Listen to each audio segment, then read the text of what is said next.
Yo, what is UP, Bolt fam? Come on, man. We got to talk about some serious stuff here. Look, there's a situation with our offensive line that is legit keeping me up at night. But hey, we got a veteran who finally got the recognition he absolutely deserves. And there's a reinforcement who could be the answer nobody saw coming for our backfield. And then we had one individual performance that, dude, it went straight into the record books. By the end of this video, you're going to understand why these four stories connect absolutely everything about the Chargers moment right now. And the final bomb, it's going to leave you speechless. Let's go. But before we dive into all this, hit that subscribe button. It's free and it totally supports the channel. Drop a like to spread this to every other Chargers fan out there. And for real, comment below. This space is for everyone who lives and breathes this team. I want to talk shop with you. Let's get to it. Look, I got to talk about a situation that has me seriously worried, man. Our most expensive investment from the offseason is not working out. And when I say not working out, I mean it is legitimately bad. We brought in Mekhi Becton to be the savior of our offensive line. 2-year contract up to $20 million bucks. He was supposed to be the piece we needed. For anyone who hasn't been following closely, Becton was the 11th overall pick in the 2020 draft. Started as a tackle for the Jets, had a solid rookie season, then came that brutal knee injury that sidelined him for practically 2 full seasons. He came back last year with the Eagles, switched to guard, played well. We saw an opportunity there, right? But dude, it hurts to watch. The numbers don't lie. Out of 113 guards who've played enough snaps to get a grade, Becton has an overall grade of 41.4. He's ranked 105th. In run blocking, 40.9, 108th place. In pass blocking, which should be his strength, 48.9, 80th place. And look, I know PFF grades aren't everything, but when you watch the games, it's no different, man. He's letting pressures through. Just in the game against the Colts last week, he allowed 7 pressures. 7. He's given up 3 QB hits on the season, 95th in the league, 4 penalties, 104th rank. The only positive, he hasn't allowed a sack on Justin Herbert yet, but that doesn't make up for the rest, and the situation gets worse when you look at the context. We lost Rashawn Slater before the season even started, torn patellar tendon. Joe Alt has already missed 3 out of 7 games with an ankle sprain. Our offensive line is totally decimated, and that's exactly why we needed Becton to step up to the plate. Bradley Bozeman has a 51.2 grade. Zion Johnson is at 57.4.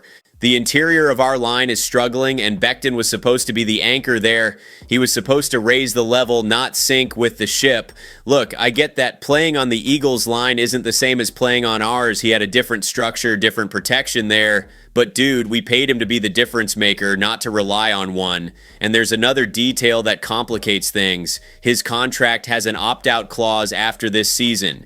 If we cut him, it only costs $2.5 million in dead cap. It's a decision that's going to have to be evaluated very carefully because on one hand, with so many injuries on the line, we don't have a choice right now. He has to keep playing. But on the other hand, if he doesn't improve by the end of the season, is it worth keeping him for the second year of the contract? Comment what you think below. Do we give him more time to adapt, or do we start preparing to find another solution next offseason? And look, what's coming next is totally different. We got a veteran who finally got what he deserved. Sometimes, the best news is about recognition.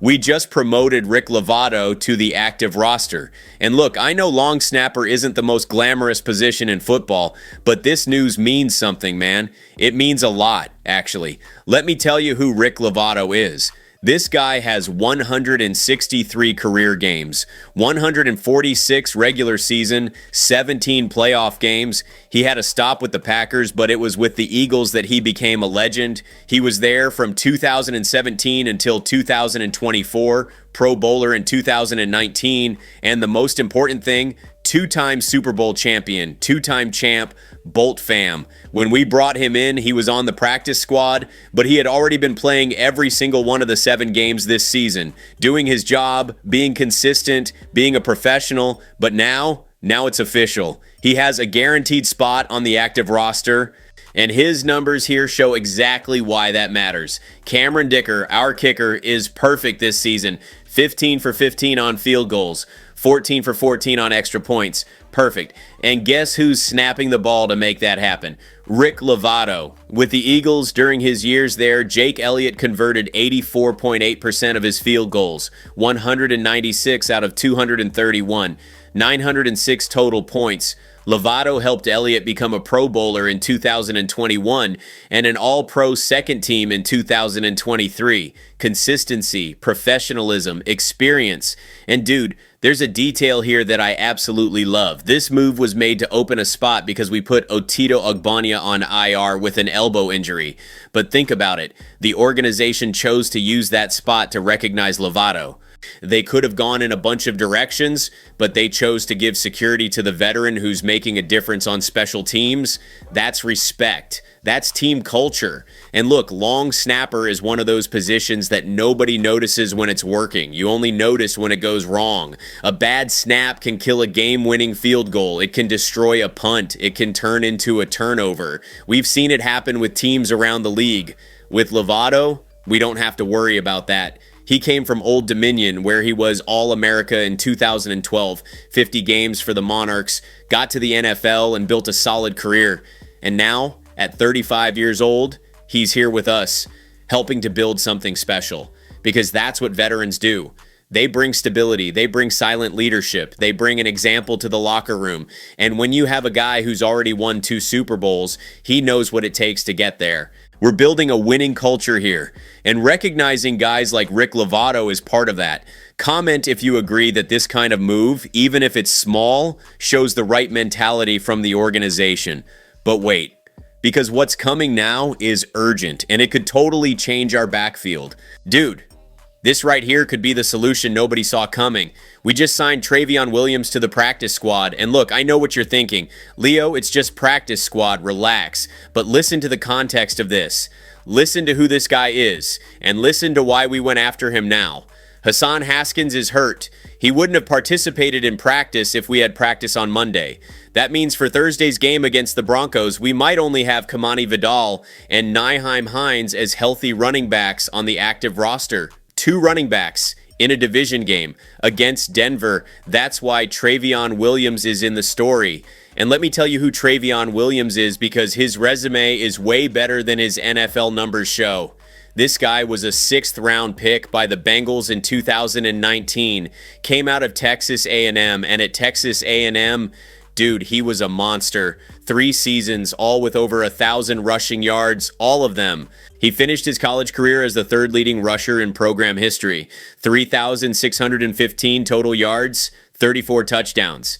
In 2018, the year he came out for the draft, he broke the program record. 1,760 rushing yards. He was All-America second team. He was the 3rd leading rusher in the entire country that year.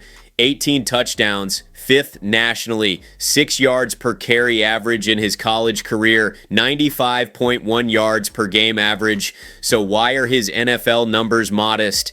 307 rushing yards in 6 seasons, because he never had a real opportunity. Got stuck deep on the Bengals depth charts, passed through the practice squads of the Patriots and Browns this year. But the talent is there, man, and we need him now. Because look at our situation. We lost Gus Edwards to injury. J.K. Dobbins is still recovering. Hassan Haskins is hurt. Our backfield is hanging by a thread. If Haskins can't play Thursday, Travion Williams could get elevated from the practice squad. And dude, I am hyped about that possibility, because he's 28 years old, he's mature, he knows the game. And more importantly, he is desperate for a chance. You know what a talented, underutilized veteran does when he finally gets an opportunity? He explodes. Maybe he'll just come in for depth. Maybe he won't even get elevated, but what if he does? What if Thursday against Denver we see a Travion Williams who's been holding fire inside him for years? Texas A&M doesn't lie. That talent existed, and talent like that doesn't disappear. It just needs an opportunity. Comment below. Do you think Williams can surprise if he gets the chance, or is he just depth? But look, everything I've talked about so far, it doesn't even come close to what's coming now. Because what happened in the last game is now history. People, I am still processing what happened last Sunday. Like, I watched the game live, I saw it happen, and I'm still processing it. Oronde Gadsden 2 made history. 7 catches, 9 targets, 164 yards, 1 touchdown. And this isn't just a good rookie game. This is Chargers history. The most yards by a rookie tight end in 40 years. 40 years, Bolt fam. The last time a rookie tight end had more yards in a game was in 1985. Third highest yardage total for a tight end in Chargers history. Third, and the most since Antonio Gates in 2009. Antonio Gates. Let that sink in. We haven't seen one of our tight ends do that since the legendary Antonio Gates 16 years ago. And now here comes a 22-year-old kid, a 5th-round pick, and he does this. And look how his trajectory started here. He was inactive for the first 2 weeks of the season. Inactive. We didn't even put him out there to play. Then in week 3 against Denver, boom, 7 targets, 5 catches, 46 yards. We saw a flash. After that, his target share dropped again. It seemed like it was going to be one of those rookie stories that appears and disappears, you know. But in the last 2 weeks against Miami and Indianapolis, something changed. Against Miami, he started to show up more. And against Indy, he exploded. Because, man, Justin Herbert trusts him. You see it on the field. 3rd down, Herbert looks for Gadsden. Red zone, looks for Gadsden. Needing yards in the middle of the field? Gadsden. And we needed this. Because look, Ladd McConkey is our guy. He's going to continue to be a fundamental piece. He had an incredible debut season last year. 1,149 yards, 7 touchdowns, 82 catches. Elite. But having one reliable target isn't enough. Herbert needs options, and now he has them because Gadsden isn't just a tight end who catches balls over the middle. He stretches the field vertically. He creates matchup problems for defenses. Linebackers can't cover him with speed. Safeties can't cover him with physicality, and that is exactly what Greg Roman wants in his offense. A tight end who is a real weapon, a tight end that defenses have to respect. At 22 years old, Gadsden is one of the fundamental pieces of our future. Along with Herbert, along with McConkey, along with Alt on the line, we are building the core of an offense that can dominate for years. I am totally pumped about this, seriously, because we saw flashes before.